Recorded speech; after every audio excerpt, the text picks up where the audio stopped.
Well, I am glad you're here tonight. We're going to try to work our way through the rest of Luke chapter 6.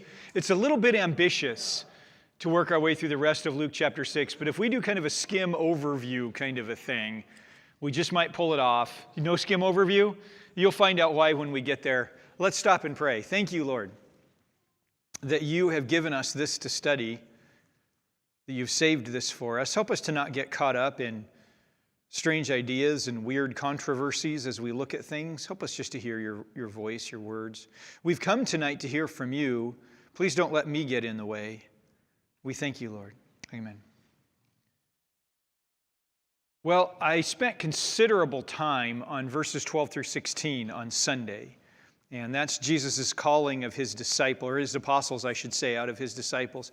If you didn't catch that, if you missed that, it's available on YouTube. You can check it out there. I suggest you, if you're interested, I suggest you look there because I spent just a minute talking about each one of the 12 guys that he selected. And one of the things that we realized about those 12 guys is they are no better than you and I. What those 12 guys had that we don't have is that they listened to what Jesus said, they believed what he said, and they did it. That's all. That's what they had. So we're going to look at a couple of things from this section, 12 through 16, and then we're going to dig into the rest. The first thing is right there at the beginning of verse 12, and it's very important. It says, during those days, we need to define what those days are so we can understand the rest of the chapter. Those were the days when his ministry was building like crazy. Like everything else of similar style, ministry is very momentum-based. To this day, churches are very momentum-based, and they come and go in cycles. A church will have a huge period of growth. The ministry will do very well. People will jump on board. Things will go crazy. Then it'll start to slow down. And then it'll go slow, and people are like, what's wrong? Well, it's just momentum in a cycle. It's always hard to build momentum and incredibly easy to break momentum. Jesus was at a time when great momentum was building. People were coming out of the woodwork to hear him speak, to hear him teach, and the ministry was building incredibly.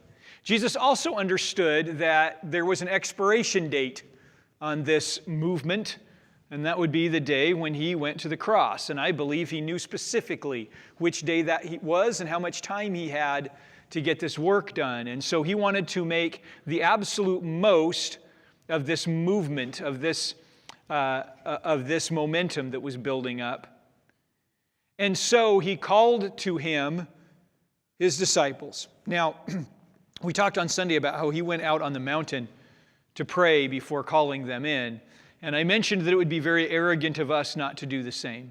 Especially, like in this particular church, this Sunday, we'll be choosing our leaders for the next at least year.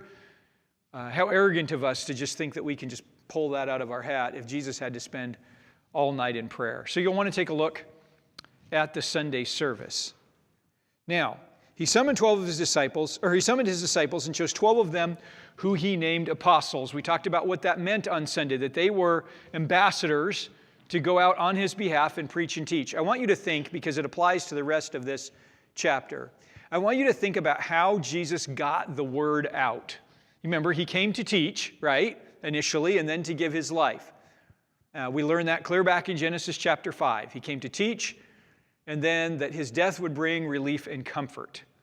And what he was teaching was what he called the gospel, the good news, which is freedom, release for the captives, freedom for the oppressed, recovery of sight for the blind, and to proclaim the year of the Lord's favor. That's what he had come for. And he had a lot of people to talk to, and he didn't have the modern tools and equipment that we had. He couldn't just travel from town to town and stop in at the arena and offer free tickets and have people come and see him and then move on to the next one. He just didn't have the luxury that we have of being able to get the word out. He also didn't have YouTube like we have or any social media. He was quite literally going to synagogues on the Sabbath day or other places during the week, and a crowd would gather around and he would teach.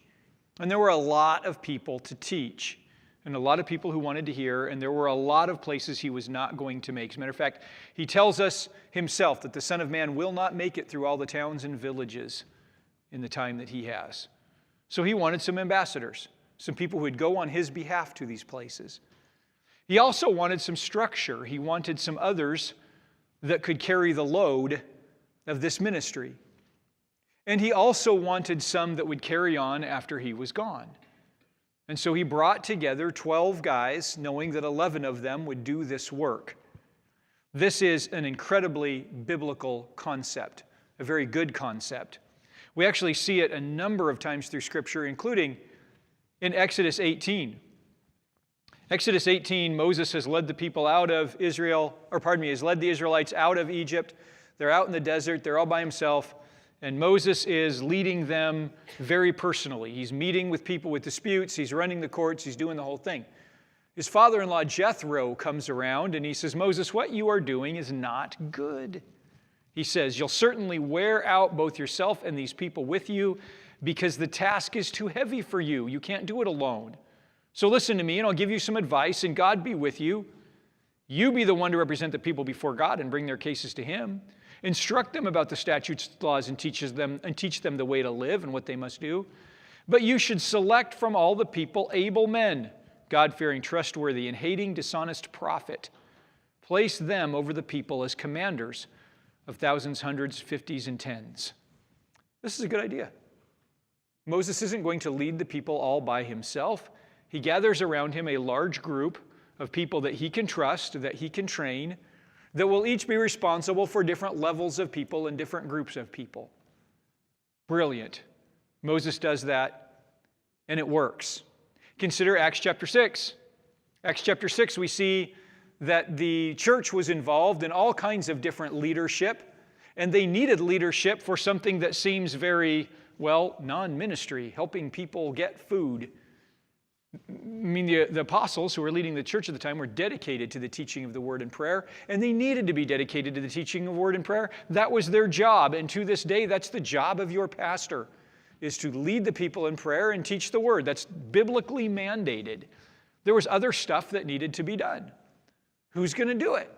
Well, they gathered around a group of people that were qualified by God to lead that organization. And I'm sure that those people gathered around more people, and each one of them trained people, and each one of them did the work. And I really appreciate that, especially as we consider this church developing some new leadership, bringing on some people to help carry the load, encouraging others to continue carrying the load. I appreciate that. I don't know if you guys know this about me, but I can't do it all myself. I learned that years ago in my first little church that had like 18 people in it. I needed some help. I can't. I cannot be a quality teacher, a good preacher, discipling people from time to time, and leading this church in prayer, and also be the worship leader, the business manager, the building manager. Oh, and don't forget everyone's best buddy. I have to do that too. And the guy that helps people move, and the guy that fixes your car when it breaks, and the guy that uses his truck to haul your trash whenever you need to go to the dump, and your YouTube driver, and that guy that writes the checks to help you out with anything that might come up. I can't do all of that. I'm going to do as much of it as I can because I really enjoy you all, and I don't mind helping you move. But when it comes right down to it, I just can't do it all. I can't do it all effectively. The other day, a guy I know, his car broke on him, and he uses his car for work, and he was kind of like, I don't know what I'm going to do. I don't know how to fix this, and I don't have time, and I don't have a place. And I said, hey, brother, no problem. I actually do know how to fix that, and I have a place. I can do it in my garage. It's heated. Just pull it in my garage and take care of it for you. But that meant I had to take the entire day away from any kind of study, preaching, teaching, meeting with anybody else. It was about a 10-hour job, just me and an old Subaru, and we didn't get along well. Well, that's fine. I like to do that for people every now and then, but there's only so many days and only so many hours, and so we bring around a team, and we have a formal team here. We bring around a formal team. But also there's going to need to be an informal team of people watching out for one another, taking care of one another, using their talents, their skills, their abilities, their resources to take care of one another. Like in Exodus 17, where the people are fighting and Moses brings men with him to hold up his hands so they can win. I mean, that's what it takes.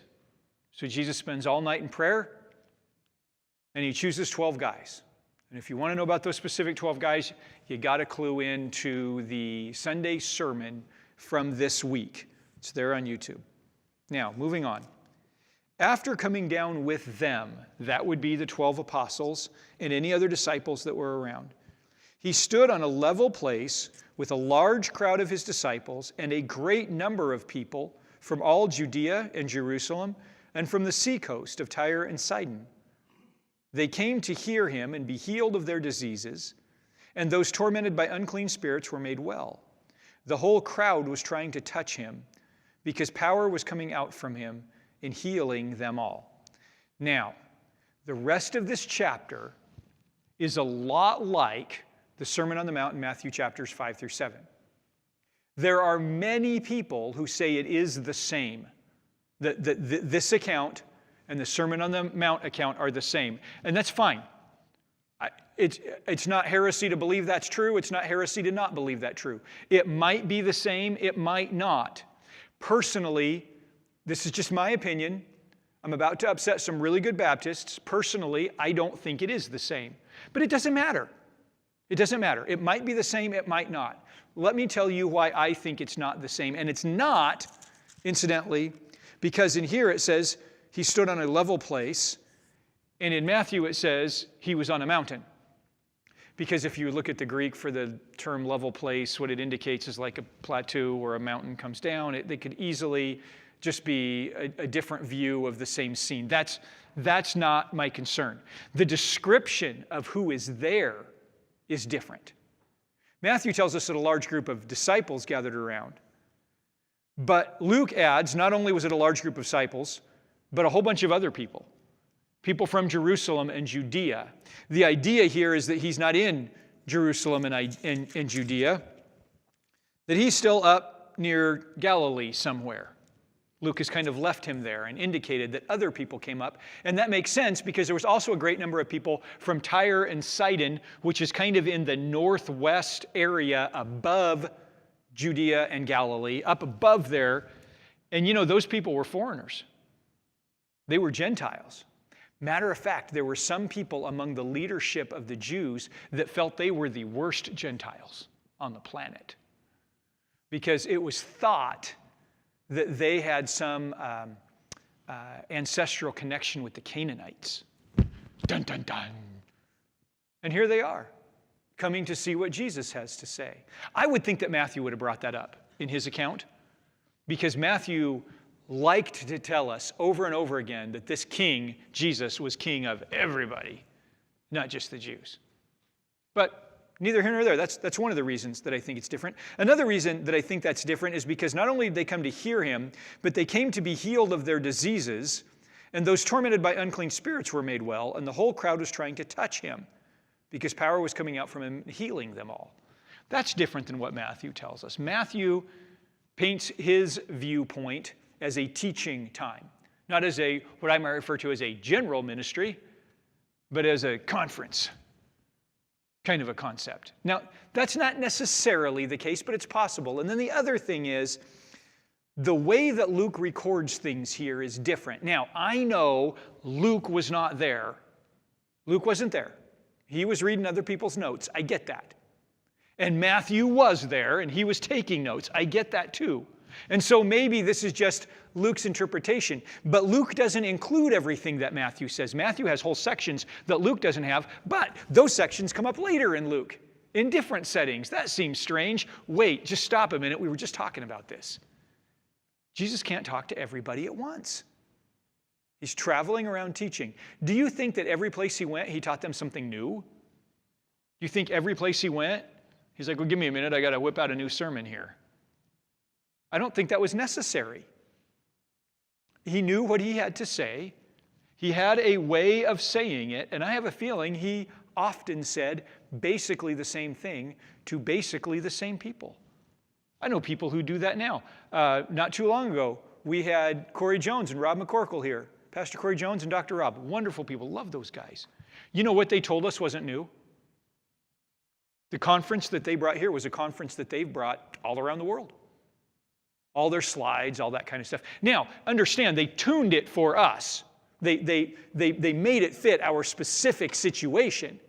They might have left some things out or added some things in or changed some things. But it wasn't new information. We can go online right now, find that same information. They were in Kentucky, and they had a bluegrass prayer revival not too long ago. Same stuff. Great information. I'm not putting them down at all. It's wonderful. I'm thankful they brought it. Well, I mean, that's what Jesus did. He told people a lot of the same stuff. And we know that from the way that it's replayed, that he talked to them. He told them a lot of the same stuff. And in my mind, the way that Luke puts this together and the way that he drops things in later tells me it doesn't have to be Matthew's Sermon on the Mount. But here's another thing that might blow your mind. It is entirely possible that Matthew's Sermon on the Mount was not one teaching time. It's possible that Matthew took kind of the essence of the teaching of Jesus and put it all together in one account so we could read it together at one time. We don't know that he sat there and put it together in that same order. We don't know. And you know what? Doesn't matter. None of that controversy matters.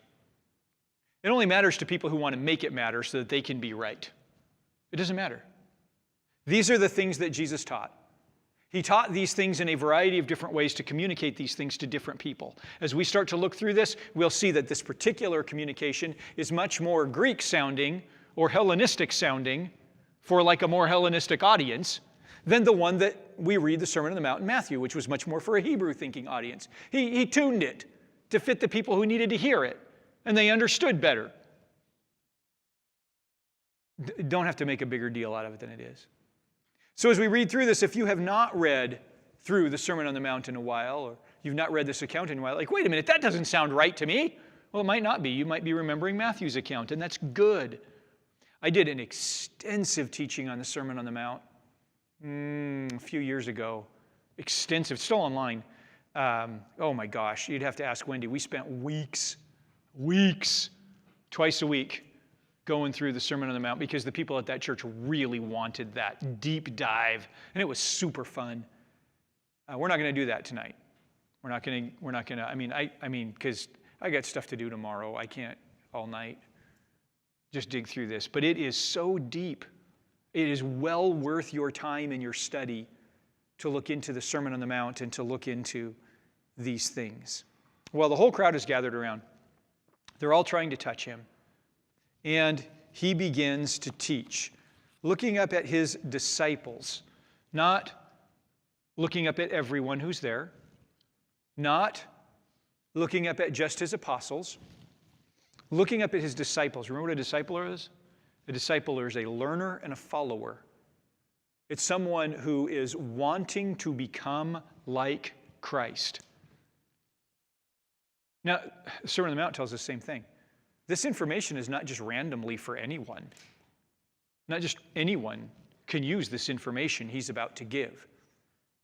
A lot of people are like, well, I believe in the Sermon on the Mount. I follow the Sermon on the Mount. First of all, no, you don't.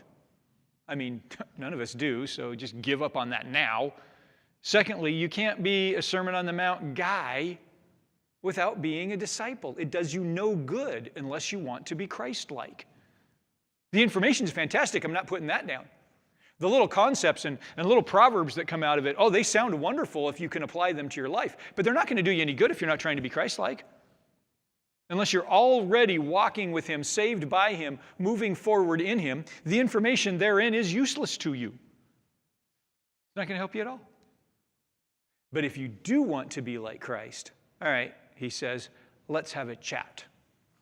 He says to them, now, by the way, this little section that we call the Beatitudes, which is verse 20 through 26, we talked about on Sunday morning, not last week, but the week before that. Last week was what, the 22nd? So it would have been, I don't know what that is, a while ago. That was the week that we talked about this more specifically. And so you can look that up if you want. I'm not going to spend a ton of time on it as a result. But the thing you need to remember Since Luke is talking to a Hellenistic audience, since Jesus is talking to a Hellenistic audience here as Luke records it, he doesn't need to break down deep specifics. The Hellenistic audience would have understood some things right off the bat. Like when he says, "Blessed are the poor," or "Blessed are you who are poor," to the disciples. The Hellenistic audience would have understood right away he doesn't mean people with no bank account. He doesn't mean people who are starving to death and whatnot. That's not what he's talking about. They would have understood immediately, based on the way that Greek was communicated in these cases, that he's talking about something more than physical. And we talked about that a couple of Sundays ago. Blessed are you who are poor. Matthew says poor in spirit. The idea is spiritually bankrupt. You have nothing to bring. You come to God saying, I bring nothing to the table. Doesn't matter how good I've been or how bad I am or how rich I am or how broke I am. When it comes to the things of the Spirit, I have nothing unless God gives me something. Yeah, if you're poor like that, well, the kingdom of God is yours, you see. Because he would like to fill you with his Spirit. His Spirit is clean and pure and can only go into an empty vessel. You can't combine it with other things. You can't combine the purity of the Spirit with the impurity of the world. It doesn't work. You've got to be an empty vessel. Like that old joke or old stupid thing we used to ask when we were in 5th grade. How many marbles can you fit in an empty 55-gallon drum? 1. Because you put 1 in, it's not empty anymore. It's the same concept. God can fill you if you come to him empty. You got 1 bit of the world in there, it's too much. You've got to be spiritually bankrupt, understanding that you have nothing. You bring no goodness, you bring no wisdom, you bring no salvation of your own, you bring no capability of your own for eternity. I mean, come on. Can you make yourself live forever? Can you put yourself in touch with the God of the universe all by yourself? Of course you can't. Come on. I mean, you can only hold your breath till you pass out. You're not even in charge of that. So, you come to him empty. Jesus says to his disciples, to those who want to be Christ-like, it starts by emptying yourself, which is exactly what he did if you read Philippians chapter 2. It starts by coming empty. Those who come empty, well, I like the way this is put. This is almost a past tense. It's an active past tense. The kingdom of God is yours. In other words, you already have it. That's cool. Blessed are you who are now hungry. Matthew would say, blessed are you who hunger and thirst after righteousness. Blessed are you who understand there's nothing in this world that can satisfy. And so you're not trying to get anything from this world. What you want is the righteousness of God, and you're not willing to settle for anything else, and you feel like you will starve to death without it. Oh, you'll be filled. If you're that kind of hungry, you'll be filled. You remember he says in Matthew, he who seeks finds. You're that kind of hungry, you come to God saying, I can't move without being filled by you. Well, you will be. Blessed are you who weep now. The weep is directly tied to the concept of mourning, and mourning is directly tied to the concept of loss of relationship. Blessed are you who mourn over the loss of relationship. You realize what sin has done in your life and in this world. You realize that it is the rebellion of man that has caused this entire mess, and it breaks your heart. You are weeping about it. Well, you will laugh, or you will be filled with joy. Well, how's that? Well, it's the exact same way. You come to him saying, I see the mess that my sin has caused, that the sin of others has caused. He'll cleanse you. He'll lift you up. He'll fill you with his joy. And that starts not when you die, but right away and carries you all the way into eternity. This one's super easy to understand. Blessed are you when people hate you, when they exclude you, insult you, and slander your name as evil because of the Son of Man. Rejoice in that day and leap for joy. Take note, your reward is great in heaven, for this is the way their ancestors used to treat the prophets. Now, there is one thing about that section. People like to misapply that. Blessed are you when people are mean to you, hate you, all that kind of stuff, because You are connected deeply to Christ because you are becoming Christ-like.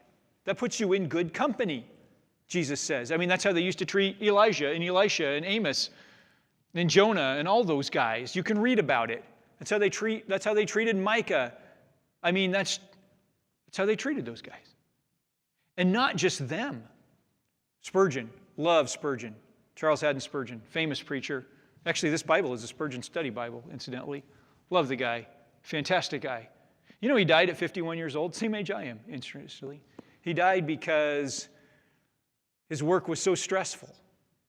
And the reason his work was so stressful was because he was fighting to keep his church group, his denomination, if you will, on track with the Bible.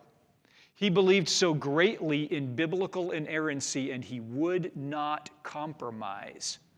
And there were people of his days who wanted to compromise and be more liberal in their understandings of things, so, they could include more of the culture in the church. And he said, absolutely not. And he fought against them because he was so focused on biblical inerrancy. They hated him. They excluded him. They sidelined him. They treated him cruelly because of that. You guys have heard of J. Vernon McGee. Through the Bible? Love that guy. J. Vernon McGee. Great guy. What a neat heart that guy had. Just, man, I can't, all the hours he spent in his basement with a reel-to-reel, it's just incredible. And I mean, his teaching is still going around the world, affecting billions of people. It's amazing. I mean, even churches of the Nazarene in off-road, off-grid places where they can get nothing, they can get through the Bible in their native language and learn the Word. I just am so impressed. He never intended it to do that, but man, it just took off. Do you know why he did through the Bible, by the way? Why it was so important to him? He was part of the Presbyterian denomination. They began to drift and become more liberal. He said, no man ever becomes a liberal by reading the Bible. It's a direct quote. And so he said, if people just knew the Bible, his denomination kicked him out, were incredibly mean to him, said all kinds of horrible things about him. You would never have heard of him if it wasn't for Through the Bible Radio. They hated him.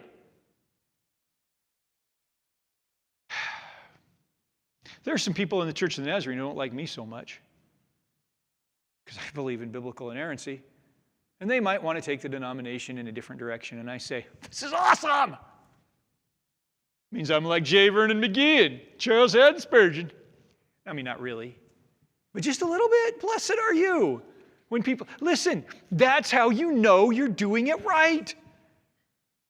That's how you know you're doing it right. That's why James says, count it all joy, dear brothers, when you face trials of many kinds. I got to admit, I was telling some of you that yesterday morning, Lindsay and I got in my truck so I could take her to school. It was -9 outside. I don't know who ever decided to live in Alaska. And I started up my truck and the heater didn't work. A little teeny tiny piece of plastic broke inside the glove box, or in the dashboard, and I had no heat.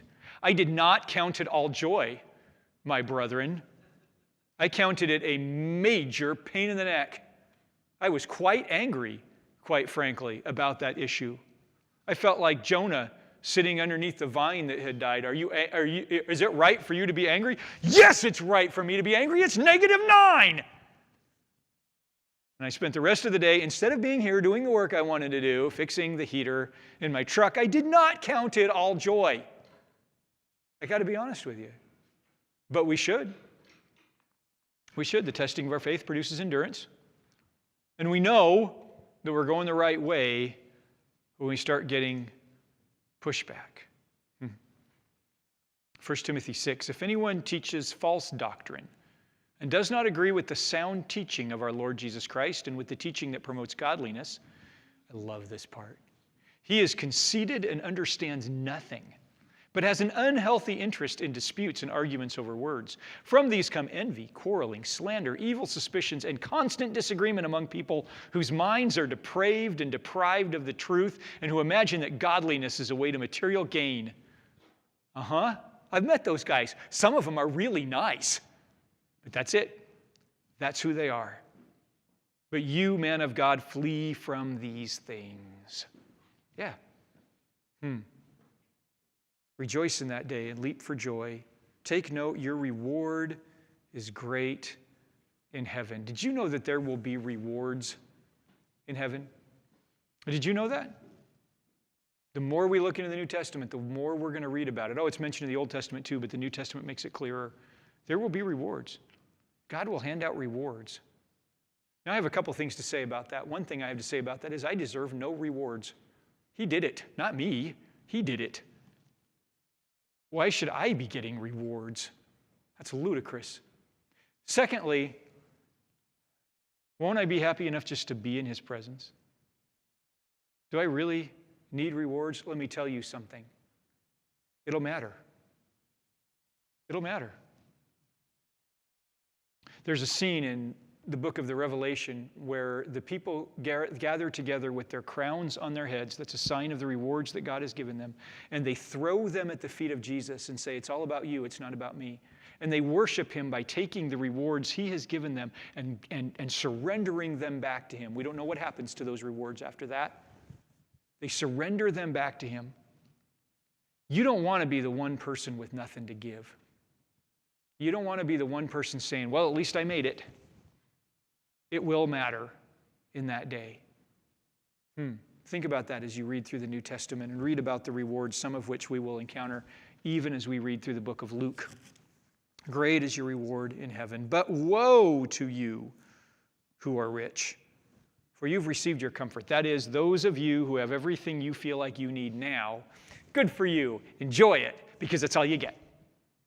And eternity is going to be longer than this. That is not people that God has just simply blessed with comfort.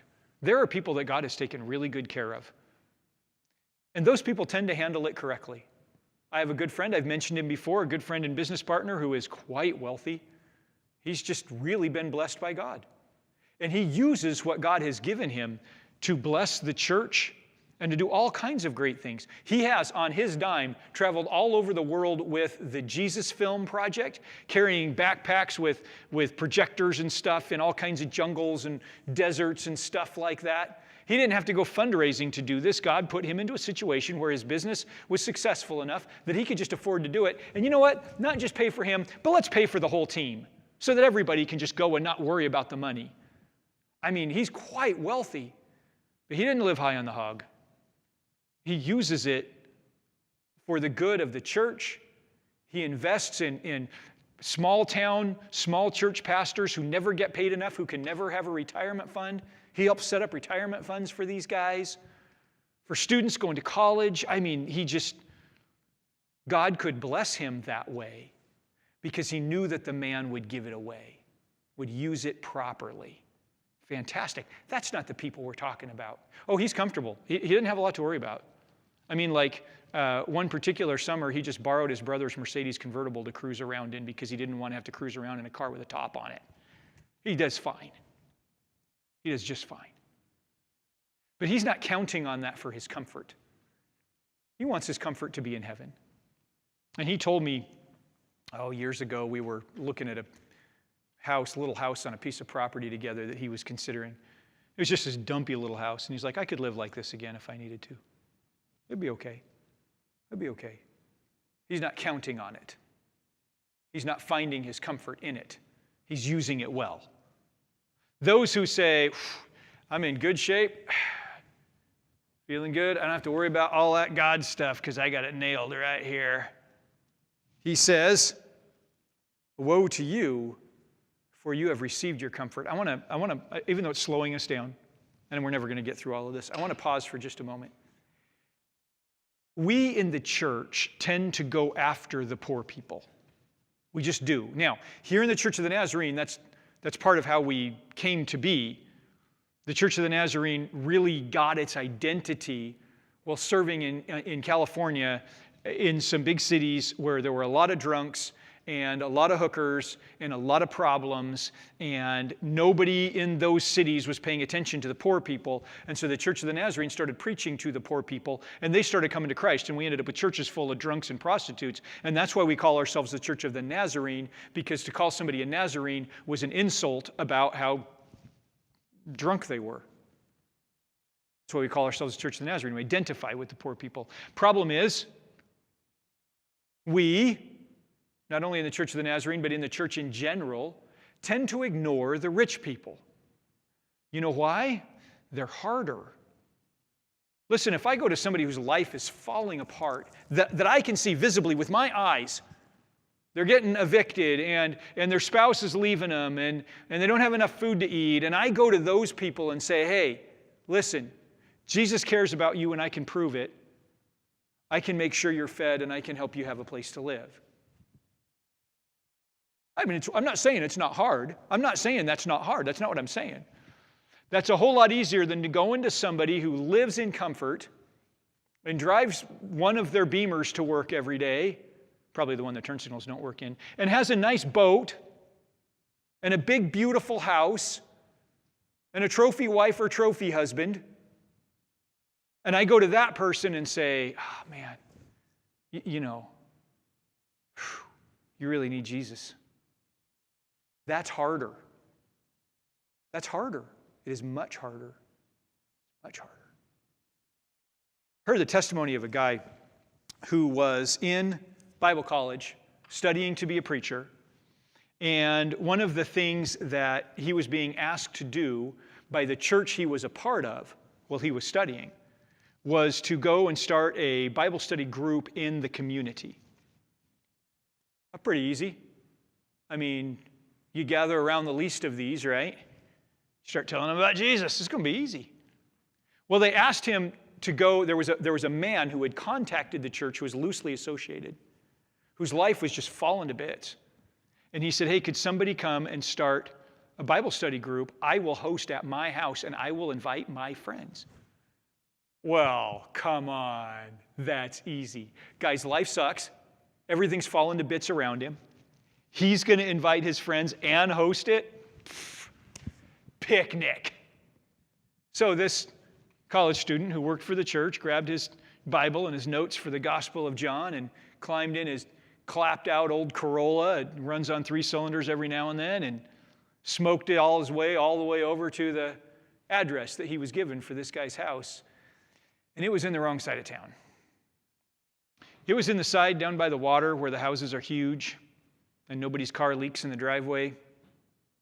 And all the people have nice clothes, and he got so intimidated. But he agreed to come, so he parked out on the street so his Toyota wouldn't leak on the driveway. Tried to straighten his shirt as he walked up to the door and came in, and he said he had never felt like he was a man with prejudice until that day. As he stood there, a broke college student who barely had food to eat, at one of the wealthiest houses in one of the wealthiest neighborhoods in his town. He's like, these people don't need me, and these people don't need Jesus. And he said later he felt very convicted about that because he went in, and I mean, what choice does he have? He starts getting to know these people and doing this Bible study, and he began to discover that they needed Jesus every bit as much and possibly even more as the drunks he was hoping he was going to be bringing the gospel to. They might have looked great on the outside, but they somehow knew they had their comfort now. And they knew that their comfort was tenuous, that at any moment the stock market could crash, their wife could leave them, their BMW probably would break down. They just knew at any moment that what they were depending on for comfort could be gone. And then what? They got nothing. And their life is falling apart. And this guy ended up spending years leading a Bible study for some of the wealthiest people in the community, some of whom came to Christ. And he said it was just one of the most rewarding things he'd ever done. Oh, not because they gave big money. No, he still drove his broke-down Toyota till he got a better job and could afford a nice one. But because of how desperately these people needed Jesus. I think about that. You know, we're so quick to go after the lowest lying fruit. Sometimes the higher fruit is much more rewarding. Jesus says, woe to the rich. He says, woe to you who are now full. That is, you think you're fine. You don't hunger and thirst for anything. You don't hunger and thirst for righteousness. Well, guess what? You're going to be hungry for it. And when that day comes, it'll be too late. Woe to you who are laughing now, who feel like you got it all put together, because you're going to mourn over the loss of relationship. Woe to you when people speak well of you, for this is the way that their ancestors used to treat the false prophets. Watch out, preachers, when people say good job, because that's what they used to say to the people who were not doing a good job. Interesting little aside, Jesus says, woe to you who are now fine, because one day you won't be. What is that one day? People get hung up on the fact that the Bible teaches that if you die in this life without having the right relationship with Christ, that you will burn in hell forever. People get hung up on that. Why should it be that way? That doesn't seem very fair. I mean, there's a particular branch of Christendom that has built an entire extra piece of non-biblical theology around getting a second chance after you die, because that just doesn't seem fair. But think about it for a minute. Just think about it for a minute. God made us to be in perfect relationship with Him and to be in perfect relationship with one another. That's what He made us for. And then, of course, third, to be in perfect relationship with all of nature. But He made us for this relationship. We know what sin is. Sin is simply saying to God, I don't actually need that. I can do it on my own. I don't need a relationship with you to be satisfied in this life. And I don't even need a relationship with everybody else to be satisfied in this life. I'm good enough, I'm strong enough, I'm smart enough, I'm capable enough, I can do it on my own. That's a very simplistic way of looking at it. It's self-worship. I can be my own God and be capable. I mean, look at Genesis chapter 3. You see it again and again and again and again. That's basics of sin. Listen, I'm fine now. I don't hunger and thirst after the righteousness of God. I'm good enough. I'm good enough now. I'm not spiritually poor. I bring good stuff to the table. That's rebellion, sin.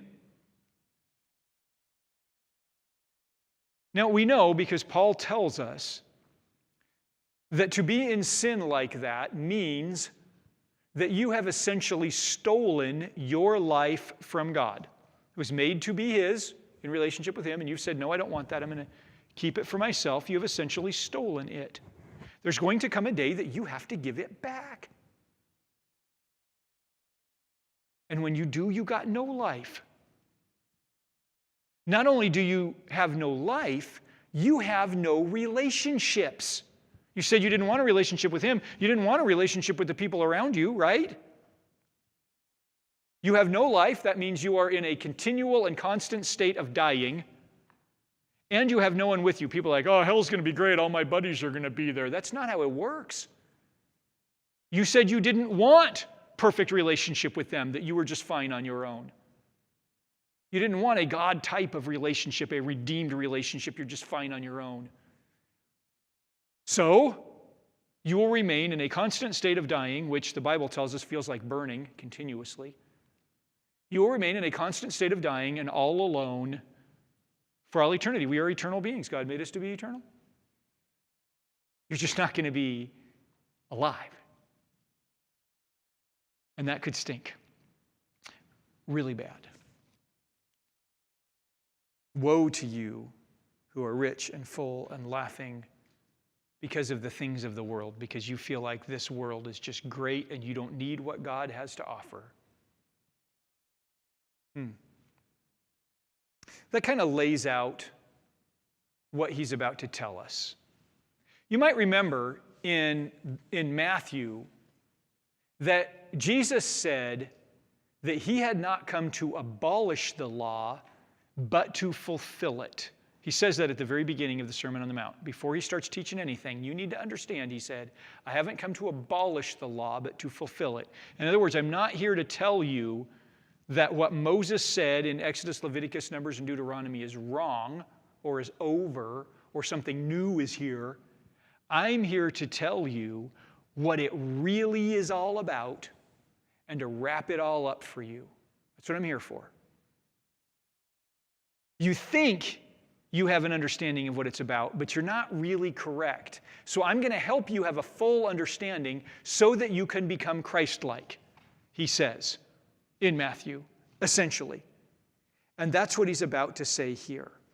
When he says this, it's starting in verse 27, I say to you, love your enemies and do what is good to those who hate you, bless those who curse you, and pray for those who mistreat you. Do you guys know Leviticus 19:18? Do not harbor hatred against your brother. Rebuke your neighbor directly, and you will not incur guilt because of him. Do not take revenge or bear a grudge against members of your community, but love your neighbor as yourself. I am Yahweh the Lord. Love your neighbor as yourself. Okay. Well, they knew what love meant. I mean, we're talking agape kind of love here. You know, love your neighbor as yourself. That means you treat those around you the exact same way you would want to be treated in that situation to the point of great sacrifice. They understood that. Love your neighbor as yourself. But who exactly is my neighbor? Now, they were pretty sure that the people who were not Jews were not their neighbors. They're not my neighbor. Because it says right here, members of your community. You see? So if you're not a member of my community, well, then clearly you're not my neighbor. Makes sense, right? Okay. So we just have to treat other people like us this way. We'll go with that for now. But what if the people who are supposed to be members of my community don't act like I think people should if they're members of my community? What about those people? I mean, I know what a neighbor should be. What if they're not neighborly? I mean, what do you do with those people? I mean, they would be your enemies. And your enemies certainly aren't people in your community, right? I mean, they might live in your community, but it doesn't mean that they're your neighbors. Come on. Listen, God could not have possibly meant that people who are mean to you, you have to treat like you would want to be treated if they were nice to you. That makes no sense. So they made an addendum. God said, love your neighbor, hate your enemy. We're pretty sure that's what he meant.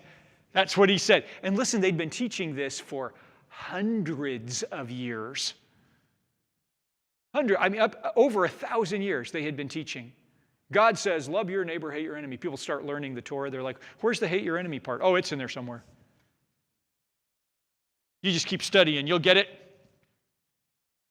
And this gave them the right, in their mind, to treat people cruelly if they were mean to them. Jesus is going to correct that. He came to fulfill the law. That's not what the law says. Love your enemies and do what is good to those who hate you. That seems weird. Bless those who curse you and pray for those who mistreat you. Why would you do that? Well, it's because you're trying to become Christ-like, right? Is that not how he treated them? Now we have to start being careful. Verse 29.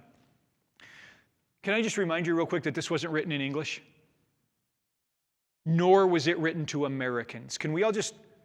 There is so much disastrous heresy that's come out of people thinking that the Apostle Paul used the King James 1611 version, or, well, I'm American, so I know how this is supposed to work. Verse 29, if anyone hits you on the cheek, offer the other also. And if anyone takes away your coat, don't hold back your shirt either.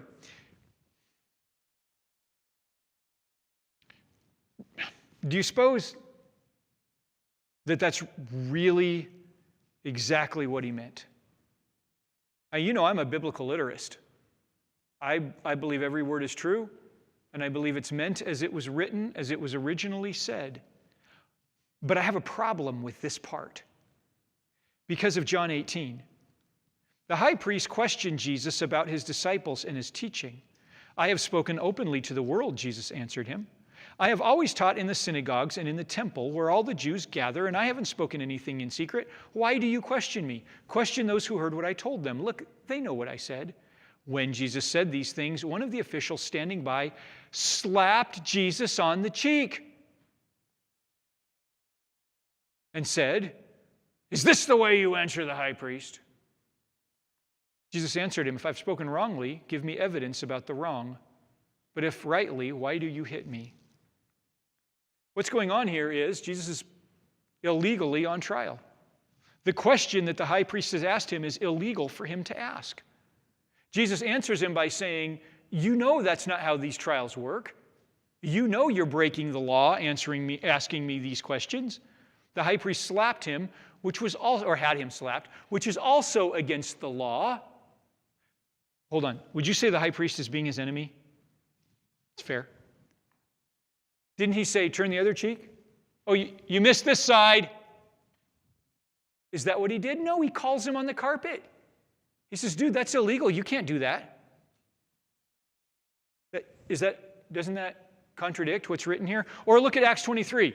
Paul looked straight at the Sanhedrin and said, "Brothers, I have lived my life before God in all good conscience to this day." The high priest Ananias ordered those who were standing next to him to strike him on the mouth. And then Paul said, "Wait, you got this side." No. Paul said, "God is going to strike you, you whitewashed wall." Is a great answer. So, what is he really talking about here? He goes on. "If anyone takes away your coat or steals your coat, don't hold back your shirt either." Interesting. "Give to everyone who asks you, and from someone who takes your things, don't ask for them back. Just as you want others to do for you, do the same for them." Interesting. We're going to note, particularly if we ever get down to verse 41, 42, that Jesus uses extensive hyperbole. He gives us the most extreme of situations, the wildest kind of thing. He speaks way over the top. Now, is what he's saying wrong? No. Is he using broad and extreme language to get the point across? Yes. And what is the point? To be a doormat? Or to be a pacifist? No. The point is, my friends, Jesus says, you don't understand how love works. You don't understand what agape means. Let me tell you what agape looks like in the real world. And we see him acted out for the entire rest of the gospel. We see him acted out. He doesn't turn people away because he's too tired. He never responds argumentatively. He does make a whip, flip over tables and whip people. He does tell a few key people to shut up. I mean, he does those things. But he says, listen, love is different than you think. Verse 32, "If you love those who love you, what credit is that to you?" In other words, how are you different than anyone else? Aren't my disciples supposed to be different? Doesn't it look different to be Christ-like? If you just choose who you want to be nice to, doesn't everybody do that? How are you different? Even sinners love those who love them. If you do good to those who are good to you, what credit is that to you? How are you different? Even sinners do that. "And if you lend to those from whom you expect to receive, what credit is that to you? Even sinners lend to sinners to be repaid in full." That, by the way, is a huge jab against the Jewish leaders that would have been there. Because you might know that down through the centuries, the Jews have been incredibly good bankers. Jewish people to this day, the Israelis, excellent bankers. They know how to make money. They're good at it. There's a really negative stereotype that's developed out of that. But these are people who really know how to handle money well.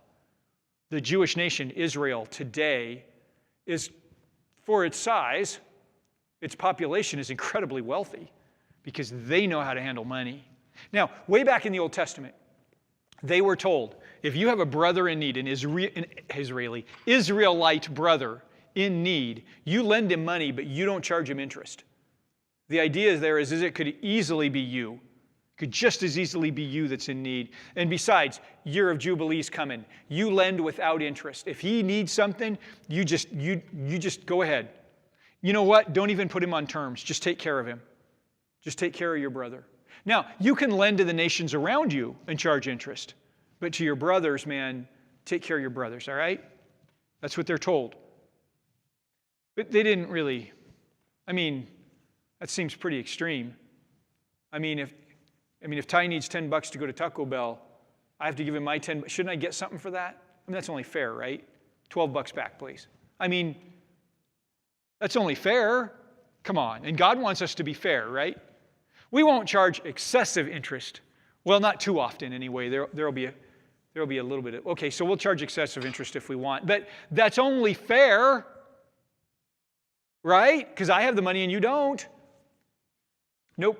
Jesus says, don't you remember in the law it says not to do that? Now, the Jewish leaders are going to do that to one another, but my followers, just take care of one another. Just take care of one another.